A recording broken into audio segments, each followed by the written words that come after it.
Hi there. We're going to go through chapter 2 of statistics in this video.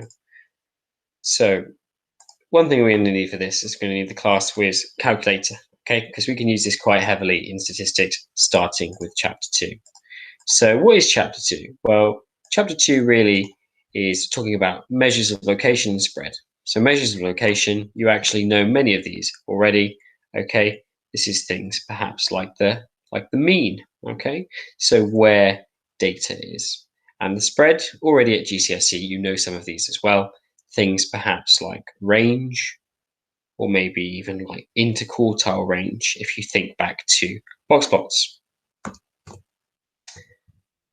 So main ideas of the chapter then, okay? If we talk about averages to begin with, these are measures of location. Quartiles and percentiles. Again, quartiles, where things are, okay, like the quarter point. You will have seen this before, but this is a little bit different according to the A-level spec. We can extend this to not just talking about quarters, such as a quarter and 3/4. We could talk about percentiles. A percentile could be something like the 25th percentile, which is actually the same as a quarter. Well, we could do perhaps other things like 10% or 99% and so on. And then the last 2 points are definitely going to be new. So variance and standard deviation. These effectively sort of tell you like how far on average data is from the mean. Okay, so this is a measure of spread, how consistent your data, how spread out it is. And coding is something that we can do with our data values. And this is quite useful later on as you move into year 2, because it explains how you move to something called standard normal distribution. But we don't need to know that yet. So the chapter looks something like what we've got on the board. And hopefully many of these terms are already familiar to you.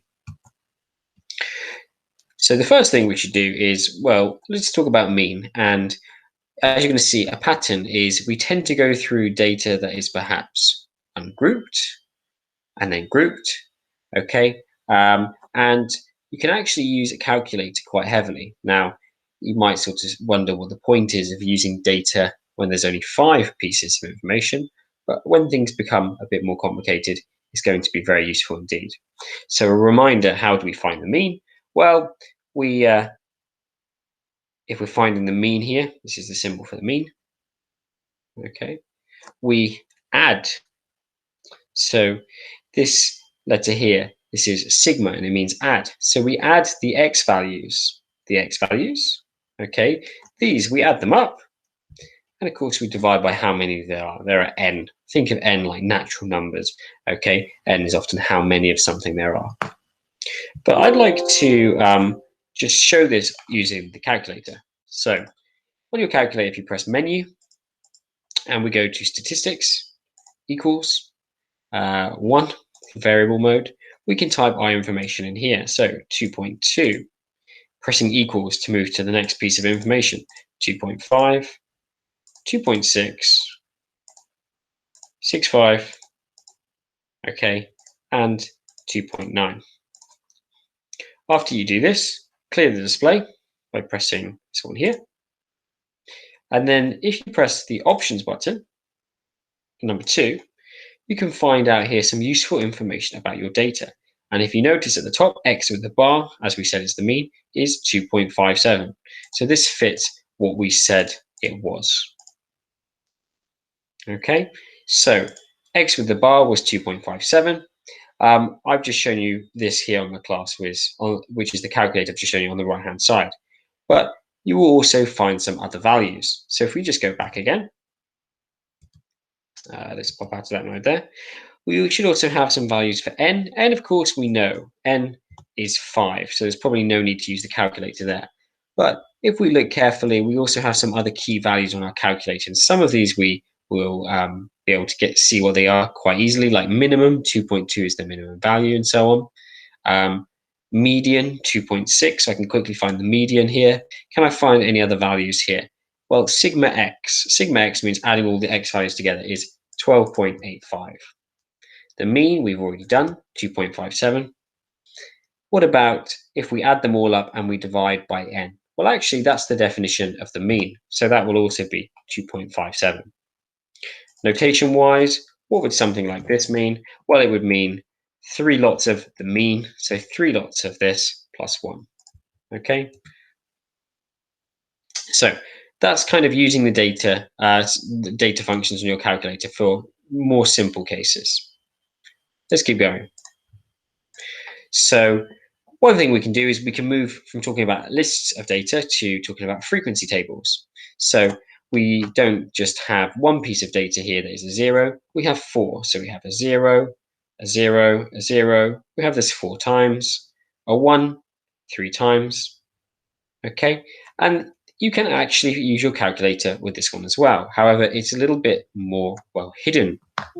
So if we discard this one here, to be able to use this mode on our calculator, we need to press Shift and then Menu for Setup, and you're going to go down to Statistics. Press 3 and Frequency on.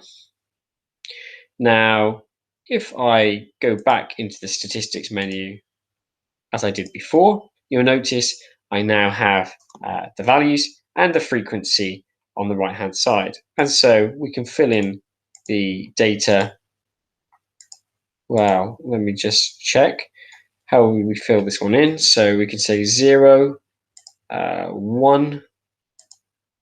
Should be able to put 1 down there. 1, 2, and 3.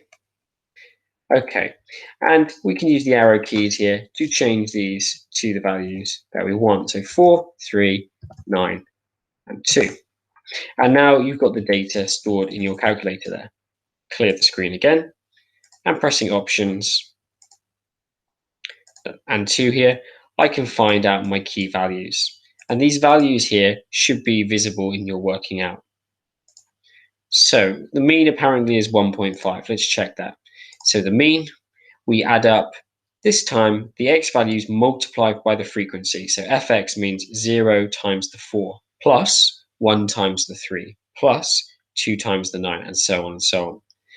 And sigma f means add all the frequencies together. So the notation is different, but really this is the same. And in your working out, these values should be clear. So for example, sigma x, you can see here sigma x is 27. And sigma f, okay, which perhaps might be written down as n on here, n is 18. Okay, so you can use the calculators with this, but your working should be clear of the different elements.